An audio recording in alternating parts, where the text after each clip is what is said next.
ამ არჩევნებმა უნდა გასცეს პასუხი შეკითხვას ქართული ოცნების მიერ ქვეყანაში მიღწეული ძალიან დიდი გარდატეხა იყო თუ არა მნიშვნელოვანი საქართველოს უახლეს ისტორიაში.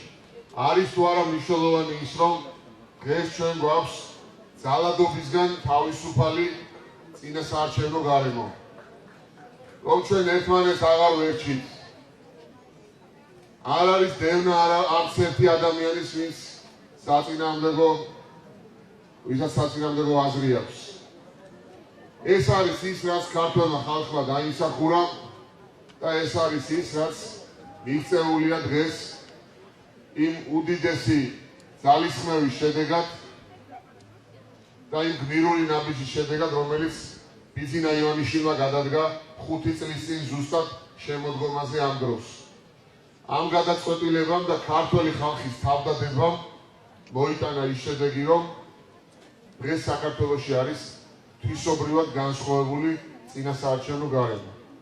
2 კვირა დარჩა და მე მინდა როგორც თქვენმა მეგობარმა ვთხოვოთ ყველა თქვენთაგანს არ ავყოთ ნერვებს. ძალიან უნდათ ჩვენი მდგომარეობიდან გამოყვანა.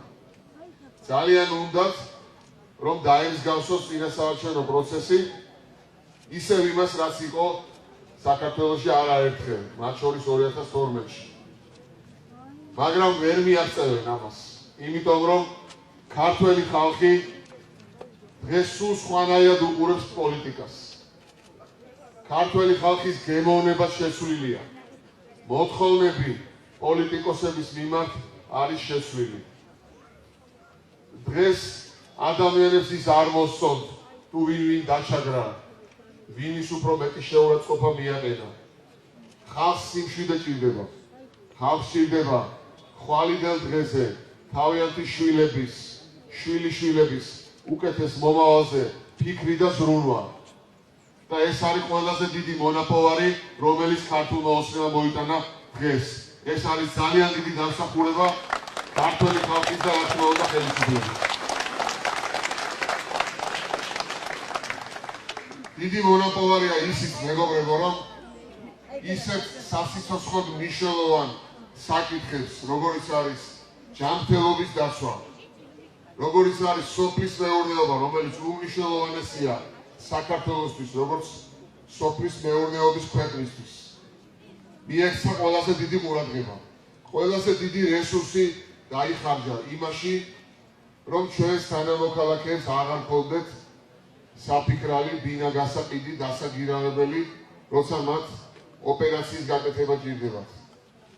ის რომ დღეს თავისუფლად შეიძლება სახელმწიფო პროგრამების მეშვეობით წამოიწყო სასოფლო სამეურნეო ბიზნესი და ოჯახი არჩინო. უამრავი პროგრამა არსებობს. მცირემიწიან ფერმერთა დახმარება, ძელვადიანი შეღავათიანი კრედიტები, დანერგე მომავალი, ძელვადიანი მრავალწლიანი კულტურების გასაშენებლად და ასე შემდეგ. და ეს ძალიან დიდი მიღწევაა. ამაში დიდი რესურსი დაიხარჯა და ჩვენი ბიუჯეტის თითქმის მესამედი იხარჯება მოქალაქეების ჯანდაცვაზე და სოციალურ მიმართულებებზე. ეს რატომ გავაკეთეთ? იმიტომ რომ სითბოგო ჩვენებინა ჩვენი ხალხისთვის. ეს იყო ყველაზე დიდი მოთხოვნა 2012-ში ახალი მთავრობის მხრიდან. რა თქმა უნდა, ჩვენ ვერ ვიქნებით კმაყოფილი იმით, რაც ამ 4 წლის განმავლობაში იქნა მიღწეული. და რა თქმა უნდა, ძალიან ბევრი რამ არის კიდევ გასაკეთებელი იმისთვის, რომ ყველა ოჯახმა იგრძნოს ის, რომ ქვეყანაში არის განვითარების პროცესი და კეთილდღეობა მივიდეს ყველა ოჯახში. და ამისთვის, სწორედ ამისთვის ჩვენ გვაქვს სრულიად ახალი 4 წელზე გათვლილი გეგმა, რომელიც დასრულდება 4 წლის თავზე იმით, რომ იქნება თვისობრივად განსხვავებული ქვეყანა. თვისობრივად განსხვავებული, ხარისხობრივად განსხვავებული განათლების სისტემით, განახლებული და განსხვავებული ევროპული ხარისხის ინფრასტრუქტურით და მმართველობითი სისტემით, რომელიც იქნება ადამიანზე კიდევ უფრო მეტად ორიენტირებული და რომელიც კიდევ უფრო მეტ ყურადღებას დაუთმობს იმას, თუ რა გჭირდება ჩვენ რეგიონებში. მაგრამ ამისთვის ყველაფრისთვის ჩვენ გვჭირდება მშვიდობა, სტაბილურობა და არა მხოლოდ მშვიდობა, არამედ სიმშვიდე კიდევ. არ შეიძლება საზოგადოება მუდმივად იყოს დაპირისპირების რეჟიმში და ჩვენ ვადევნებდეთ თვალყურს რომელმა პოლიტიკოსმა, რომელიც დაჩაგრა. ეს უნდა ჩაბარდეს წარსულს. ნელ-ნელა მიდის ეს უკვე წარსულისკენ. მაგრამ ჩვენ მაინც ვაკვირდებით, რომ ერთეული ინციდენტები ხდება. და დარწმუნებული ვარ, რომ საქართველოს მთლიანად გადაშლის ამ თავისი ისტორიის ყველაზე უარყოფით გვერდს, რასაც ქვია სამოქალაქო დაპირისპირებები, კონფრონტაცია ადამიანებს შორის. გაერთიანდება ერთ მუშტად, შეკრებს ყველა იმ დადებით ენერგიას, რომელიც თითოეულ ჩვენგანში აი აქ დგომ ადამიანებში არსებობს და მიმართავს ჩვენი ქვეყნის უკეთესი მომავლის მშენებლობისკენ. დარწმუნებული ვარ, რომ სწორედ ასეთი პარლამენტი გვეყოლება ჩვენ 2016-დან 2020 წლამდე.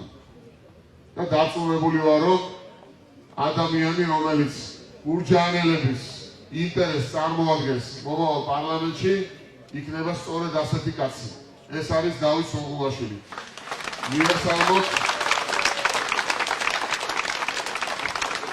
და აუცილებლად ხარი გაუჭიროთ მას, იმისათვის, რომ ყველაფერი, რაზეც მე ვისაუბრე, გახდეს რეალობა ქვეყანაში.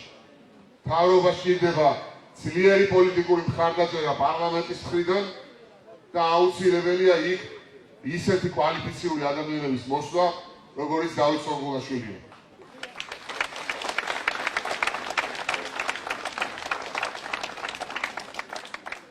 მე დავითს ვიცნობ უკვე ალბათ 20 თუ არა 17 წელი ნამდვილად, რაც შემიძლია რომ მოვთვალო გონებაში.